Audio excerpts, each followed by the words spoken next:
প্রথমে কার্যক্রম নিষিদ্ধ, পরে নিবন্ধন স্থগিত। এক প্রকার বলাই যায় কফিনে একের পর এক পেরেক ঠুকে দেওয়ার মতো অবস্থা গণহত্যা ও মানবতা বিরোধী অপরাধের অভিযোগ থাকা আওয়ামী লীগের।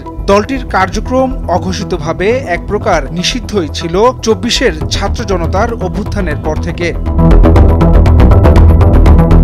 সংস্কারের বন্দোবস্ত নিয়ে গঠন হওয়া সরকারের বিরুদ্ধে যখন আওয়ামী লীগের বিচার না করা ও রাজনীতিতে পুনর্বাসনের ষড়যন্ত্রের অভিযোগ, ঠিক তখনই সবশেষ পেরেকটি ঠুকে দিল নির্বাচন কমিশন। ১২ মে বিকেলে স্বরাষ্ট্র মন্ত্রণালয় আওয়ামী লীগের কার্যক্রম নিষিদ্ধ ঘোষণা করে প্রজ্ঞাপন জারি করে। তারপর সিইসি এএম নাসির উদ্দিনের নেতৃত্বে নির্বাচন কমিশনের এক বৈঠক অনুষ্ঠিত হয়। বৈঠক শেষে রাতেই ইসি সচিব আখতার আহমেদ জানান, স্বরাষ্ট্র মন্ত্রণালয়ের প্রজ্ঞাপনের আলোকে নির্বাচন কমিশন আওয়ামী লীগের নিবন্ধন স্থগিত করেছে।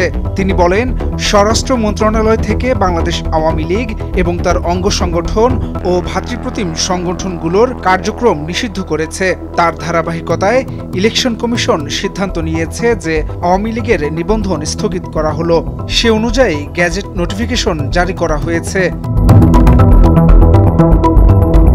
নির্বাচনী আইন গণপ্রতিনিধিত্ব আদেশ আরপিও এর ৯০ জ অনুচ্ছেদ দফা ১-এর খ অনুযায়ী সরকার ঘোষিত নিষিদ্ধ দলের নিবন্ধন বাতিলের বিধান রয়েছে। নিবন্ধন স্থগিতের মাধ্যমে দলটির ভোটে অংশগ্রহণ বন্ধ হয়ে গেল। এর আগে নিবন্ধন শর্ত পূরণ, শর্ত প্রতিপালনে ব্যর্থতা এবং আদালতের নির্দেশে ৫টি দলের নিবন্ধন বাতিল করা হয়। গণপ্রতিনিধিত্ব আদেশ আরপিও অনুযায়ী কোনো রাজনৈতিক দল নিষিদ্ধ ঘোষিত হলে দলটির নিবন্ধন বাতিল হয়ে যায়। ২০০৮ সালে নবম জাতীয় সংসদ নির্বাচনের আগে নিবন্ধন প্রথা চালু করে নির্বাচন কমিশন। গত ৪টি নির্বাচনে ৫৫টি দল নিবন্ধন পেয়েছিল। আওয়ামী লীগের নিবন্ধন নম্বর ৬, প্রতীক নৌকা। আওয়ামী লীগের নিবন্ধন স্থগিতের মাধ্যমে বর্তমানে নির্বাচন কমিশনে নিবন্ধিত দলের সংখ্যা দাঁড়ালো ৪৯টি। হাসান শাব্বির, ভোরের কাগজ।